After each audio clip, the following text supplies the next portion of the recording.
नमस्कार, मी प्राध्यापक मिलिंद गायकवाड. संपूर्ण भारतामध्ये एकाच गोष्टीची चर्चा सध्या सुरू झालेली आपल्याला पाहायला मिळते. ज्या व्यक्ती पेट्रोलचा वापर डेली करत आहेत, मग ते टू व्हीलरसाठी असेल किंवा फोर व्हीलरसाठी असणार आहे, त्यांच्या बाबतीमध्ये मात्र प्रचंड मानसिक त्रास त्यांना झालेला दिसतोय आणि एक वेगळा त्रागा त्यांच्या मनामध्ये आहे. आणि त्यांना असं वाटतंय की या E20 मुळे आमच्या गाड्यांचं मायलेज कमी आलेलं आहे, गाड्या खराब होत आहेत, दुरुस्तीला लवकर येत आहेत आणि त्यामुळं खर्च वाढत आहे आणि तो डबल खर्च वाढतोय. म्हणजे एकीकडं पेट्रोलचं कन्झम्पशन वाढतंय आणि त्याचबरोबर इकडं दुरुस्तीचा खर्च वाढतोय. दोन व्यक्ती वारंवार सारख्या एकत्र दिसत असतील तर आपण म्हणतो, अरे वा, काय तुमची केमिस्ट्री जमलेली आहे, खूप छान केमिस्ट्री तुमची आहे. परंतु काही दिवसानं त्याच व्यक्तींबद्दल आपण असं म्हणतो की अरे, तुमची केमिस्ट्री बिघडली, काय काय प्रॉब्लेम आहे का? म्हणजे अशा पद्धतीचा अनुभव आपल्याला सध्या येताना दिसतोय. आणि मग त्यावर मी म्हटलं की ठीक आहे, एक छोटे खाणी का असे ना, एक व्हिडिओ काढूया की ज्यामध्ये केमिस्ट्री ऑफ पेट्रोल, इथेनॉल आणि वॉटर यांची नेमकी केमिस्ट्री काय आहे, म्हणजे हे पहिल्यांदा समजून घेणं आणि मग खऱ्या अर्थानं जे प्रश्न आहेत ते खरेच आहेत का भाऊ आहे, याही गोष्टी यामधून आपल्याला क्लिअर करता येतील. म्हणजे इथं पेट्रोल जे असणार आहे त्याला गॅसोलिन असं आपण म्हणतो. हे तिन्ही असू दे, पेट्रोल असू दे, इथेनॉल असू दे, वॉटर असू दे, ह्या सगळे तिन्हीच्या तिन्ही हे लिक्विड स्टेटमध्ये असणारे आहेत, म्हणजे द्रव रूपामध्ये आपल्याला पाहायला मिळतात. पेट्रोल जे असणार आहे ते हायड्रोकार्बन असतं, त्यामध्ये कार्बन 8 असणारा हायड्रोकार्बन अल्केन असणार आहे, त्याचं नाव ऑक्टेन असणार आहे. पेट्रोल हे व्होलाटाईल आहे, आपल्याला माहित आहे, जर हातावर ठेवलं तर लगेच ते इव्हॅपोरेट होऊन जातं, ते आपल्याला दिसत नाहीये. ते ऑर्गॅनिक सॉल्व्हंट म्हणून असणार आहे. इथेनॉल हे लिक्विड आहे, त्याचा केमिकल फॉर्म्युला CH3CH2OH आहे. हे देखील व्होलाटाईल आहे, परंतु पेट्रोलपेक्षा कमी व्होलाटाईल हे असणार आहे. हे देखील सॉल्व्हंट, ऑर्गॅनिक सॉल्व्हंट म्हणून बऱ्याच ठिकाणी वापरामध्ये येतं. आणि पाणी जे असणार आहे ते liquid, chemical formula HOH, it is a non volatile. तुम्हाला माहित आहे पाणी हे काय व्होलाटाईल नाही आहे आणि यामध्ये कार्बन तुम्हाला दिसत नाही, त्यामुळं इनऑर्गॅनिक सॉल्व्हंट असणारा आहे. म्हणजे तिन्हीच्या तिन्ही सॉल्व्हंट म्हणून प्रचंड प्रमाणामध्ये यांचा वापर करताना आपल्याला पाहायला मिळतोय वेगवेगळ्या क्षेत्रामध्ये. आता यांचं नेमकं वैशिष्ट्य काय असणार आहे, तर हे ऑर्गॅनिक सॉल्व्हंट आहे आणि हे पण ऑर्गॅनिक सॉल्व्हंट आहे, तर हे दोघे एकमेकांमध्ये मिक्स होतात, लाईक डिझॉल्व्स लाईक असं म्हटलं जातं. इथेनॉल हे ऑर्गॅनिक सॉल्व्हंट आहे आणि पाणी हे इनऑर्गॅनिक सॉल्व्हंट आहे. असं असलं तरी सुद्धा हे दोन्ही एकमेकांमध्ये मिसळतात, सहजासहजी मिसळतात. त्याचंही नेमकं कारण काय असणार आहे ते आपण बघूया. आणि पेट्रोल आणि पाणी जर आपण घेतलं तर हे मात्र एकमेकांमध्ये अजिबात मिक्स होत नाही, म्हणजे there is a no mixing, म्हणजे मिक्स होत नाही. म्हणजे हे मिक्स होऊ शकतात, हे दोघांमध्ये मिक्स होऊ शकतात, पण हे होत नाहीत. परंतु सगळे एकत्र हे काही काळापुरते आपल्याला आलेले निश्चित दिसतात. आता त्याचं कारण नेमकं काय असणार आहे ते आपण बघूया. म्हणजे ज्यावेळी ह्या सगळ्या गोष्टी फ्युएल टँक मध्ये असणाऱ्या आहेत, फ्युएल टँक मध्ये असतात, त्यावेळी नेमकं काय घडतं, तर इथाइल अल्कोहोल जे असणार आहे त्याला इथेनॉल असं म्हटलं जातं. त्यामध्ये हा OH बॉन्ड सगळ्यात महत्वाचा आहे, हायड्रॉक्सी ग्रुप असणार आहे. ऑक्सिजन हा त्यामध्ये आहे, त्यामुळे याची इलेक्ट्रॉन खेचून घेण्याची क्षमता याच्यापेक्षा जास्त आहे, त्यामुळे हे इकडे येईल आणि याच्यावर अल्पसा निगेटिव्ह चार्ज येईल, तर याच्यावर अल्पसा पॉझिटिव्ह चार्ज येईल. हा केमिस्ट्रीचा भाग आहे. त्यामुळे हा जो बॉन्ड असणार आहे त्याला पोलर बॉन्ड असं म्हटलं जातं. चार्ज सेपरेशन त्याच्यामध्ये निगेटिव्ह पॉझिटिव्ह दिसतात.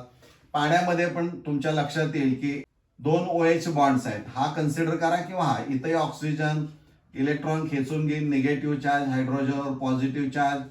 हे पण पाणी जे असणार आहे ते it is a highly polar solvent म्हणून असणार आहे. आणि त्यामुळं होतं काय की CH3CH2OH म्हणजे हा इथेनॉल किंवा इथाइल अल्कोहोल असेल आणि HOH, इथं पार्शल पॉझिटिव्ह चार्ज, तर इथं पार्शल निगेटिव्ह चार्ज अल्पशा प्रमाणामध्ये येतात. याच्यावर पार्शल निगेटिव्ह, याच्यावर पार्शल पॉझिटिव्ह. त्यामुळं ह्यातला ऑक्सिजन जो पार्शली निगेटिव्ह आहे आणि वॉटर मधला हायड्रोजन पार्शली पॉझिटिव्ह आहे, याच्यामध्ये अट्रॅक्शन तयार होतं. याला H बॉन्ड, हायड्रोजन बॉन्ड असं म्हटलं जातं. आणि जिथं जिथं हायड्रोजन बॉन्ड तयार होताना दिसतोय तिथं तिथं विरघळण्याची क्षमता ही जास्त असणारी आहे. त्यामुळे इथाइल अल्कोहोल पोलर आहे, वॉटर पोलर आहे, त्यामुळे लाईक डिझॉल्व्स लाईक इथं असणारे आहेत. त्यामुळे हे सहजासहजी पाण्यामध्ये मिसळलं जातं. म्हणजेच it is a hygroscopic in nature, किंवा त्याला लिओफिलिक सॉल्व्हंट असं म्हटलं जातं. म्हणजे पाणी शोषून घेण्याची क्षमता ही इथाइल अल्कोहोलमध्ये, इथेनॉलमध्ये आपल्याला पाहायला मिळते. म्हणजे आर्द्रता शोषून घेणं हा त्याचा सगळ्यात मोठा गुणधर्म असणार आहे. त्यामुळे जे पेट्रोलमध्ये मिसळत नाही ते अल्कोहोलच्या माध्यमातून ते मिक्स झालेलं आपल्याला सुरुवातीला ते दिसतं आणि एक युनिफॉर्म स्टेज काही काळापुरती ते असणारी आहे. म्हणजे एकसंगता काही काळापुरती आपल्याला पाहायला मिळते. म्हणजे यातला हा एक केमिस्ट्रीचा बेस तुमच्या लक्षामध्ये येईल की कोण कुणामध्ये मिसळतं आणि कोण कुणामध्ये मिसळत नाही, आणि न मिसळल्यामुळं ते एकत्र येण्यासाठी नेमकं कुणाचा, तर हायड्रोजन बॉन्डचा आधार हा यामध्ये घेतला जातो. आता यामध्ये आर्द्रता जी शोषून घेतली जाते त्यामुळं अल्कोहोल आणि पाणी याची एक फेज तयार होते आणि ही एकत्र मिसळलेले आहेतच. होतं काय नेमकं, समजा यामध्ये आपण विचार केला की इथं पेट्रोल प्लस इथेनॉल आहे आणि इथं असणार आहे त्यामध्ये जमा होणारं पाणी. ज्यावेळी पाण्याचं प्रमाण हळूहळू वाढत जातं त्यावेळी हा जो इथेनॉल पेट्रोल मधला असणार आहे तो या पाण्याकडं पूर्ण खेचला जातो. लक्षात घ्या, हे टँक जे असणार आहे त्याच्यामध्ये हे सगळे एकत्र असतात, पण हळूहळू पाण्याचं आर्द्रता शोषून घेण्याची क्षमता असल्यामुळं पाण्याचं प्रमाण जसं वाढत जाईल तसं पेट्रोल मध्ये जे काही इथेनॉल असणार आहे ते खेचलं जातं पाण्यामध्ये, ते इकडे येते, ह्याला सोडून इकडे येतात. त्यामुळे पेट्रोल जे असणार आहे ते प्युअर पेट्रोल असतं, त्यामध्ये ऑक्टेन आहे. ऑक्टेन म्हणजे कोण, तर C8H18 असतो. त्याची पातळी कमी झालेली असते. म्हणजे याची पातळी कमी झाल्यामुळं काय होतं, तर गाडीमध्ये नॉकिंग आपल्याला पाहायला मिळतं. म्हणजे पेट्रोल मधल्या ऑक्टेनची पातळी कमी झाल्यामुळं इंजिनचं नॉकिंग, खडखडाट ज्याला आपण म्हणतो, म्हणजे विचित्र पद्धतीचा आवाज ही देखील आपल्याला ऐकायला मिळतो. म्हणजे हा एक धोका त्या इंजिनला निर्माण झालेला आहे, यावरून आपल्याला स्पष्ट सांगता येऊ शकतं. हा एक भाग. त्यानंतर इथेनॉल जसं पाण्यामध्ये मिसळत जाईल, पाण्याचं प्रमाण वाढत जाईल, तसं हे इथलं इथेनॉल इथं येईल आणि फेज सेपरेशन होता. म्हणजे इथेनॉल प्लस वॉटरची एक लेअर दिसेल आणि पेट्रोलची, प्युअर पेट्रोलची एक वर लेअर दिसेल, ती वर असणारी आहे. त्याला फेज सेपरेशन असं म्हटलं जातं. दोन क्लिअर कट भाग हे आपल्याला दिसतात, सेपरेशन दिसतं आपल्याला, म्हणून ती फेज म्हणजे पेट्रोलची आणि इथेनॉलच्या अशा दोन फेजेस या बाउंड्रीनं क्लिअर आपल्याला पाहायला मिळतात. हे फेज सेपरेशन इथं झालेलं असतं. का, तर पाण्याचं प्रमाण वाढल्यामुळे इथेनॉल पेट्रोलमधून इकडं खेचलं जातं. याचं प्रमाण वाढल्यामुळे हे तळाशी बसेल आणि याचं नेचर हे ऍसिडिक तयार होतं. ऍसिडिक नेचर तयार झाल्यामुळं काय अडचणी येऊ शकतात. जर ऍसिडिक नेचर तयार झालं तर ते टँक जो असणार आहे त्यामध्ये जर कुठं थोडासा जरी मेटलच्या कॉन्टॅक्ट मध्ये आला तर करोजन, गंज पकडायला सुरुवात होते. म्हणजे गंज चढण्याची प्रोसेस ही तिथं आपल्याला पाहायला मिळते. करोजन त्याला आपण म्हणतो, ते होण्याची शक्यता इथं जास्त आपल्याला पाहायला मिळते. इथेनॉलचं प्रमाण वाढल्यानंतर इथेनॉल जे असणार आहे ते सॉल्व्हंट म्हणून वापरलं जातं आणि ते बऱ्याच ठिकाणी वापरलं जातं. परंतु गाड्यांमध्ये, ज्या जुन्या गाड्या असणार आहेत त्यामध्ये रबर असेल किंवा प्लास्टिक असेल, जिथं रबर गॅस्केट असेल, सील असेल, ऑइल सील ज्याला आपण म्हणतो ते असेल, किंवा पाईप ज्या रबरच्या असणाऱ्या आहेत त्याच्यावर ते थेट परिणाम करतात. म्हणजे तो धोका निर्माण होतो.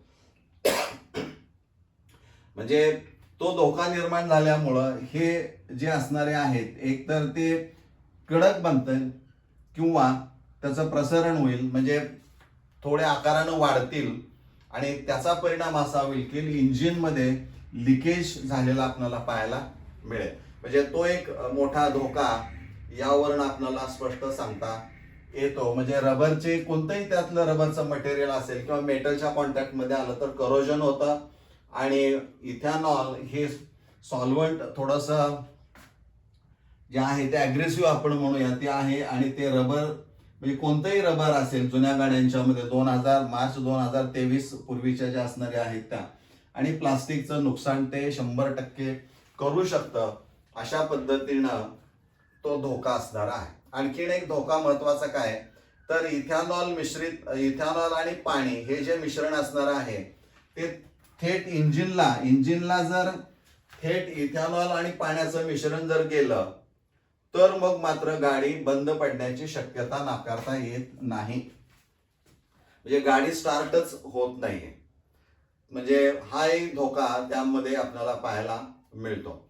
आणि इथं नेमकं काय होतं तर पेट्रोल आणि इथेनॉल, पेट्रोल हायड्रोकार्बन आहे, इथेनॉल कार्बन हायड्रोजन ऑक्सिजन याच्यामध्ये असणार आहे, दोन्ही ऑर्गॅनिक कंपाऊंड्स असणारे आहेत.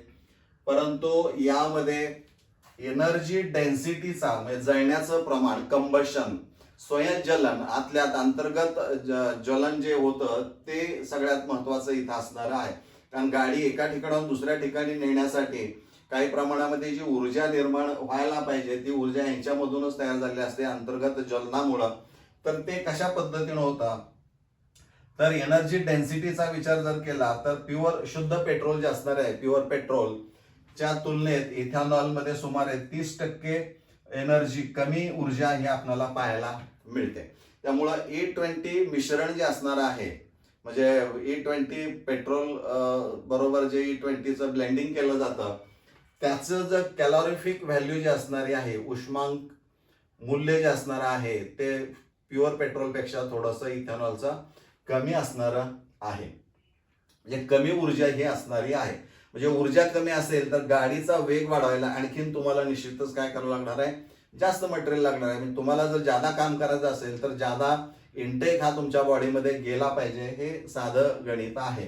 म्हणजे फार कॉम्प्लिकेटेड अशातला काही भाग नाही आहे. आता जळण्याचा वेग खऱ्या अर्थानं गाडी पळवण्यासाठी वेग वाढवून म्हणजे गाडी एका ठिकाणाहून दुसऱ्या ठिकाणी नेण्यासाठी यांचं कंबशन होणं खूप गरजेचं आहे. आता पेट्रोल मध्ये जर आपण विचार केला तर या रिॲक्शन्स इकडे घेऊया आपण. C8H18 plus air oxidation combustion होता तर त्यापासून CO2 H2O आणि एनर्जी लिबरेट होते, एनर्जी रिलीज केली जाते. अंतर्गत याचं ज्यावेळी ज्वलन होतं त्यावेळेस कार्बन डायऑक्साईड, वॉटर आणि heat in the form of energy release केली जाते आणि हीच ऊर्जा ही गाडी पुढं वाहून नेण्यासाठी उपयोगामध्ये येते. हे अंतर्गत पेट्रोलचं झालं. Ethanol CH3 CH2OH plus air याच्या दोन शक्यता आहेत. याचं जर कम्प्लीट ऑक्सिडेशन झालं, एक सुदैवानं ऑक्सिजन हा याच्यामध्ये असल्यामुळं याचं जे जळण्याचं प्रमाण असणार आहे ते थोडंसं उशिरा जास्त वेळ जळतं आणि हे लवकर जळतं आणि क्लीन असतं.